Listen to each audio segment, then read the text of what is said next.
بسم اللہ الرحمن الرحیم۔ فاتحہ پڑھیں حاضرین مجلس کے مرحومین کے لیے اور تمام تر شہداء ملت جعفریہ کے لیے۔ بسم اللہ الرحمن الرحیم۔ الحمدللہ رب العالمین الرحمن الرحیم مالک یوم الدین ایاک نعبد و ایاک نستعین اهدنا الصراط المستقیم صراط الذین انعمت علیہم غیر المغضوب علیہم ولا الضالین۔ بسم اللہ الرحمن الرحیم۔ قل هو اللہ احد اللہ الصمد لم یلد ولم یولد ولم يكن له قل هو الله احد الله الصمد لم يلد ولم يولد ولم يكن له ربنا تقبل منا انك انت السميع العليم۔ آواز بلند صلوات پڑھیں محمد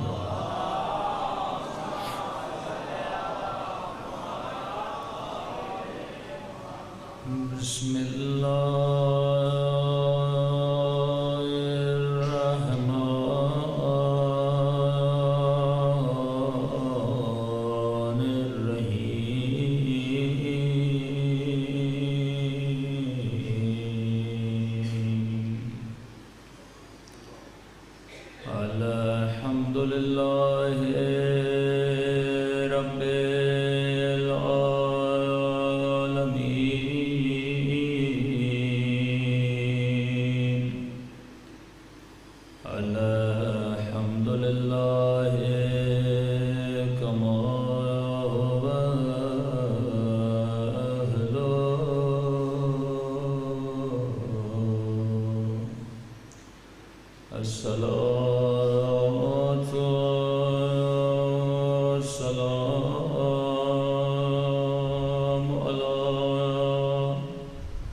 اللہ الرحمن الرحیم۔ رب اشرح لی صدری ویسر لی امری واحلل عقدۃ من لسانی یفقهوا قولی۔ اما بعد فقد قال اللہ سبحانہ وتعالی في محكم كتابه المجيد وفرقانه الحميد وقوله الحق وهو أصدق الصادقين بسم اللہ الرحمن الرحیم اطیعوا اللہ واطیعوا الرسول وأولی الامر منکم صلوات پڑھے محمد وعلی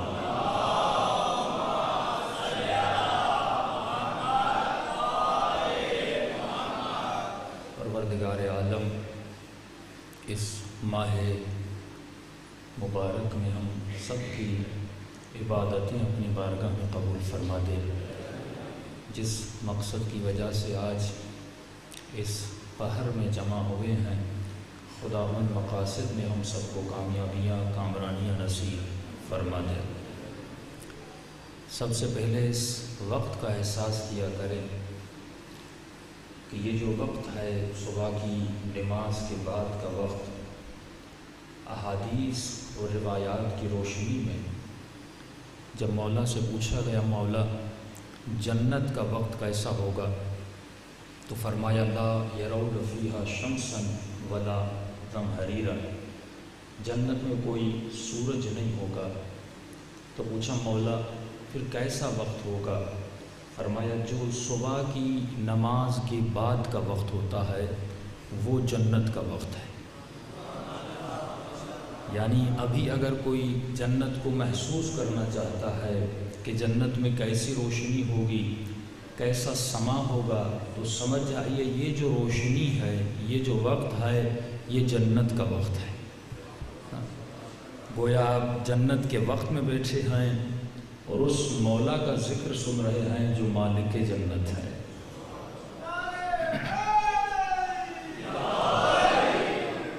اللہ نے اگر ہدایت بھری کتاب بھیجی تو اس کتاب کے لیے ہادی بھی بھیجے، اگر پاک کتاب بھیجی تو اس پاک کتاب کو پڑھانے والے پاک و پاکیزہ شخصیتیں بھی بھیجی۔ اگر اپنے دین کے لیے کہا کہ میرا دین جید ہے، خوب ہے، تو اس جید دین کو سکھانے کے لیے اللہ نے 12 سید بھی بھیجے۔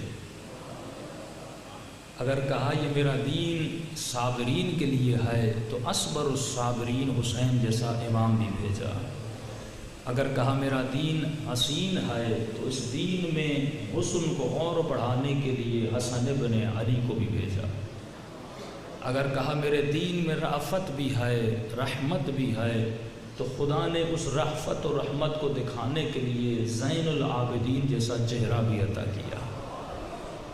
آپ بہت خوش قسمت ہیں کہ خدا نے ایسی ہستیاں آپ کو دی ہیں، کسی مذہب کے پاس، کسی مکتب کے پاس نہ ایسی ہستیاں ہیں، نہ ایسے مواقع ہیں جو اللہ نے آپ کو دیے ہیں۔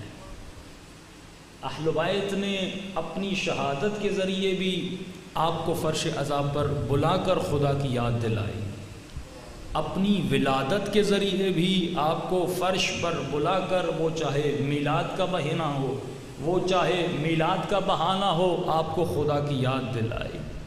کبھی کبھی انہوں نے دعائیں پڑھ کر انسانوں کو اللہ کی یاد میں مشغول کیا۔ اسی لیے رسول خدا فرماتے ہیں جس نے علی جیسی نعمت کو درک نہ کیا، قیامت میں اس سے بڑا کوئی شقی نہیں ہوگا۔ جس نے علی کی امامت کو چھوڑ دیا، قیامت میں اس سے بڑا بدبخت نہیں ہوگا۔ ایک مرتبہ مولا علی کو بلایا، نبی نے فرمایا یا علی، اللہ نے 6 فضیلتیں نازل کی ہیں، ان 6 فضیلتوں میں 3 فضیلتیں مجھے عطا کی ہیں، 3 فضیلتیں تجھے عطا کی ہیں، لیکن مقام کمال یہ ہے جو 3 فضیلتیں مجھے عطا کی ہیں تو ان 3 فضیلتوں میں شریک ہے، لیکن جو 3 فضیلتیں تجھے عطا کی ہیں ان 3 فضیلتوں میں شریک نہیں ہوں۔ کہا یا رسول اللہ پہلے یہ تو بتائیے وہ کون سی 3 فضیلتیں ہیں جو آپ کو دی ہیں، میں اس میں شریک ہوں۔ فرمایا یا علی، خدا نے مجھے کوثر دیا تو تجھے ساقی کوثر بنایا، مجھے کوثر عطا کیا تو تجھے ساقی کوثر بنایا۔ یا علی، خدا نے مجھے علم دیا، لواء حمد دی، اور اس علم کا علم بردار قیامت کے دن تجھے بنایا۔ یا علی، اللہ نے مجھے سردار جنت بنایا اور قسیم النار والجنت تجھے بنا دیا۔ اب پوچھا یا رسول اللہ وہ 3 سی کون سی صفات ہیں جو میرے پاس ہیں آپ کے پاس نہیں؟ کہ سب سے پہلی صفت اللہ نے تجھے مجھ جیسا سسر دیا. اور مجھے کہنے کی اجازت دیجئے اللہ نے تجھے مجھ جیسا سسر دیا، لیکن یا علی دیکھو مجھے کیسے سسر دیے. دوسری صفت یا علی اللہ نے تجھے فاطمۃ الزہرا جیسی زوجہ عطا فرمائی. سلام اللہ علیہا. بی بی کی شان میں صلوات پڑھے محمد و آلہ.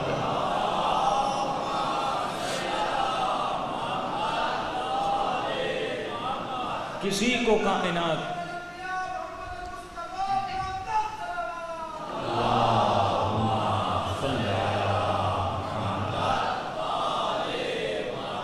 کسی کو کائنات میں ایسی زوجہ عطا نہیں کی. تیسری فضیلت یا علی اللہ نے تجھے حسن و حسین جیسے بیٹے عطا کیے. یہ ایسی فضیلتیں ہیں جن پہ نبی ناز بھی کر رہے ہیں، گویا حسرتیں بھی کھا رہے ہیں کہ یا علی تجھے اتنی فضیلتیں ملیں، لیکن ان تمام فضائل کے باوجود اگر دنیا علی کی فضیلتوں کی منکر ہو جائے تو ان کے لیے اس سے شقاوت سے بڑا کوئی مقام نہیں ہوگا. لیکن میں کچھ دنوں سے سوشل میڈیا پہ کچھ چیزیں دیکھ رہا ہوں، یہ باعث فخر بھی ہے اور باعث بیان حق بھی ہے کہ وہ لوگ جو ان فضائل سے انکار کرتے تھے آج ہمارے مخالف وہی مولا علی کے فضائل بیان کر رہے ہیں. ہم صدیوں سے علی کو مولا کہہ رہے ہیں، یہ آج مولا ماننے کے لیے تیار ہو گئے ہیں. ہم صدیوں سے کہہ رہے ہیں کہ نبی نے فرمایا انی تارکم فیکم الثقلین کتاب اللہ و عترت اہل بیتی. آج قبلہ طاہر القادری صاحب اس روایت کو بیان کرتے ہیں کہ اے مسلمانوں اگر ہدایت چاہیے بس یہی دونوں دروازے ہیں. ہم صدیوں سے کہہ رہے ہیں کہ نبی نے فرمایا انا مدینۃ العلم وعلی بابها، میں شہر علم ہوں، علی اس کا دروازہ ہے. انہوں نے حدیث کو بڑھانے کی کوشش کی، فلاں دیوار ہے، فلاں چھت ہے، فلاں منارہ ہے، فلاں کنڈی ہے، لیکن آج خود کہہ رہے ہیں یہ حدیث جھوٹی ہے، نہ کوئی دیوار ہے نہ کوئی چھت ہے. اور دلیل خود ہی بیان کی، کہا نبوت کی بھی بھلا کوئی دیوار ہو سکتی ہے؟ کہ یہ تو گستاخی مصطفیٰ ہے کہ فلاں بنیاد ہے. کیا نبوت کی بھی کوئی بنیاد ہوتی ہے؟ کیا نبوت کی بھی کوئی دیوار ہوتی ہے؟ کیا نبوت کو بھی کوئی چھت ہوتی ہے؟ ارے دوسری بات، دیواریں گھروں کو ہوتی ہیں، چھتیں گھروں کو ہوتی ہیں. نبی نے کب کہا میں علم کا گھر ہوں؟ فرمایا علم کا شہر ہوں. شہر میں کبھی آپ نے چھت دیکھی؟ کیا شہر میں قلعے ہوتے ہیں جن کی دیواریں ہوتی ہیں؟ نہ چھت ہوتی ہے نہ نثارہ ہوتا ہے. شہر کے اگر ہوتے ہیں تو دروازے ہوتے ہیں. فرمایا اگر علم چاہیے تو دروازہ علی ابن ابی طالب ہے، اگر فضیلت چاہیے تو دروازہ علی ابن ابی طالب ہے، اگر ہدایت چاہیے تو دروازہ علی ابن ابی طالب ہے. آج میرے پاس میسج آیا، بڑا خوشی کا مقام ہے. آج بڑی کوشش کی جا رہی ہے ایک شخص کے مقام کو بچانے کی. حالانکہ شیعہ اس پہ متنبع رہے ہیں، ہم ہر کسی پہ کمپرومائز کر سکتے ہیں، لیکن اس شخص پہ کمپرومائز کرنا یہ علی مرتضیٰ سے زیادتی ہوگی جس نے 70 سال منبروں پہ میرے مولا پہ سب کروایا، جس نے حسن کے جنازے پہ تیر چلوائے، جس نے امام حسن علیہ السلام سے جو صلح کیا اس صلح میں بے وفائی کی.